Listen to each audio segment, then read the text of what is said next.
오늘 우리가 읽은 성경 본문 말씀을 한마디로 조리면 이렇게 말할 수 있습니다. 성도는 말씀과 성찬을 통해 예수님의 부활의 주되심을 경험하는 자이다.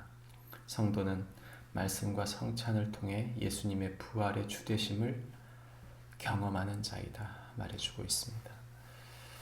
우리가 살아가면서 2000년 전에 부활하신 예수님 그리고 승천하신 예수님을 어떻게 주님인지 어떻게 부활하신 것을 알 수 있겠습니까?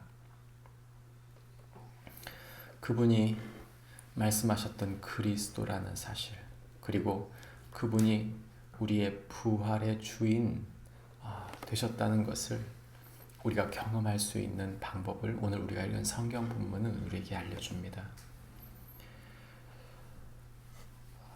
절망적인 현실은 눈을 가립니다.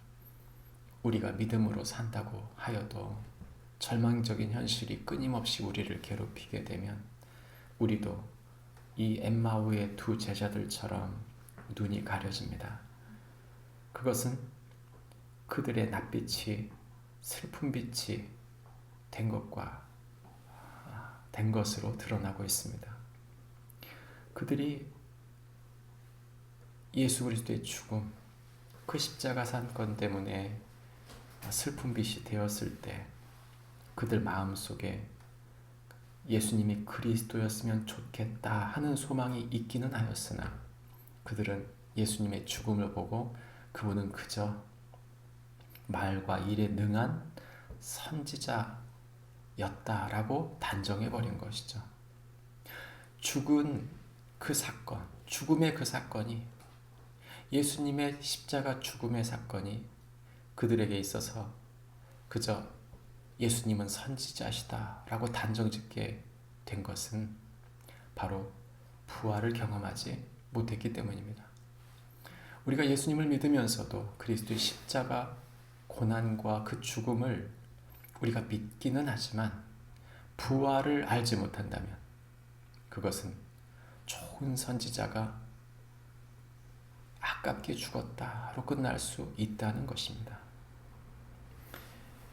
예수님께서는 이들의 기대, 이들이 머물렀던 그들의 멈춰버린 신앙을 깨우게 되시는데 예수님께서 그들에게 말씀하심으로 그들을 깨웁니다. 그 말씀은 무엇입니까? 바로 그리스도가 고난을 받고 부활해야 되는 것이 아니냐. 그 고난 이후에 자기의 영광이 들어가야 되는 것이 아니냐 말씀하시면서 자신에 관한 말씀을 그들에게 알려주신 것이죠. 다시 말하면 예수님은 이미 3년 동안 제자들과 동행하는 가운데 여러 번 결정적인 순간에 그리스도가 고난을 받고 다시 3일 만에 살아나야 할 것이다, 사흘 만에 살아나야 할 것이다 라고 몇 번이고 제자들에게 알려주었습니다. 고난 이후에 영광이 온다는 사실을 제자들은 또 잃어버린 것입니다. 특별히 그리스도의 죽음은, 예수님의 죽음은 이들에게 있어서는 모두 끝난 것이라고 그들이 생각한 것은 예수님이 그렇게 말씀하셨던 복음의 원리,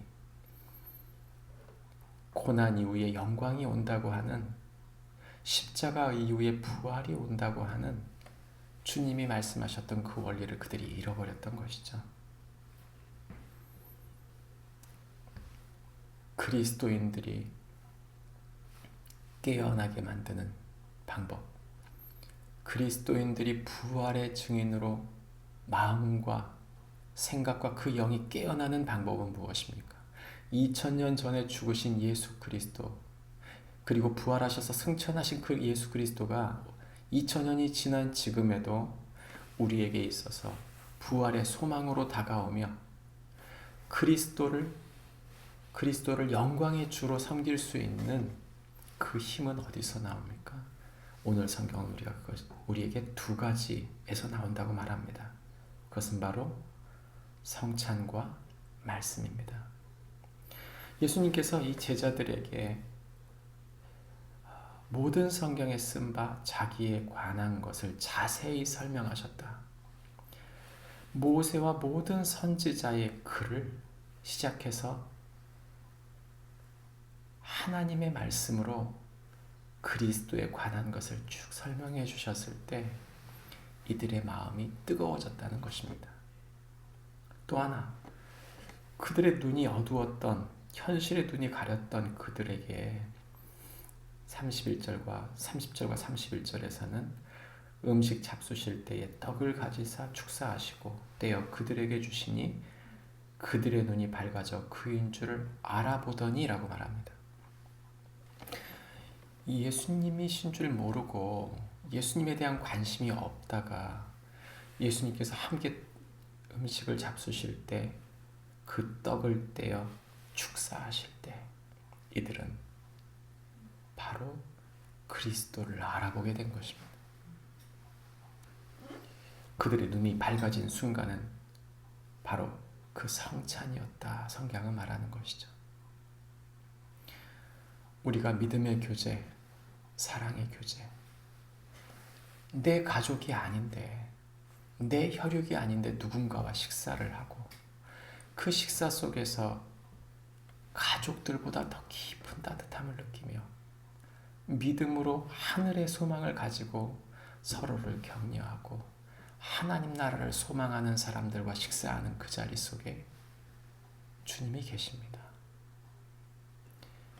뿐만 아니라 그 말씀, 우리에게 주셨던 그 말씀이 소망이 되고 단순히 그 말씀이 힘이 되고 소망이 된 것이 아니라 예수 그리스도의 중심성, 우리의 삶에 그리스도가 중심이어야 한다는 것을 그 메시지로 받는 동안 그들의 눈은 밝아졌다고 하는 것입니다. 2000년이 지난 지금도 우리는 성찬과 메시지를 듣습니다. 과연 그 성찬 속에서 그리스도의 교제가 있습니까? 그러면 그들은 부활의 증인이 됩니다. 만일 우리가 말씀 속에서 그리스도를 발견하고 그리스도께서 우리의 소망 되심을 우리가 믿게 됩니까? 그러면 그들은 부활의 소망을 갖게 됩니다. 말씀을 맺겠습니다. 우리의 진정한 소망은 어디서 옵니까? 예수님의 부활의 주인 되심, 그것이 우리의 궁극적인 소망입니다. 그러므로 성도들 안에서 그리스도 안에 함께 교제하며 떡을 떼며 식사하며 서로를 위로하고 믿음으로 살아가는 가운데 하늘의 소망을 발견하고 말씀 속에서 그리스도가 드러나고 그분이 우리의 중심이며 그분이 우리를 깨우신다고 믿어지는, 그분이 우리의 진정한 소망이라고 믿어지는 그 메시지를 들을 때마다 우리의 마음에 부활의 소망 되신 주님을 온전히 바라보는 축복이 우리 모두에게 있기를 바랍니다. 기도하겠습니다. 주님, 우리가 이 땅 살면서 부활을 소망하고 산다는 것, 그것은 우리 일상에 있는 것인 줄 믿습니다. 부활이 1년에 한 번 부활절이 될 때만 지나치는 것이 아니라 부활주일이 끝난 이 다음 날 우리의 일상 속에, 우리의 식사 속에 다시 한번 말씀의 중심에 그리스도가 서는 것을 보는 그때 부활의 주님이심을 항상 기억하며 하늘의 소망을 우리 마음에 품고 일상을 힘있게 살아가는 축복이 우리 가운데 있게 해주십시오. 예수님의 이름으로 기도합니다. 아멘.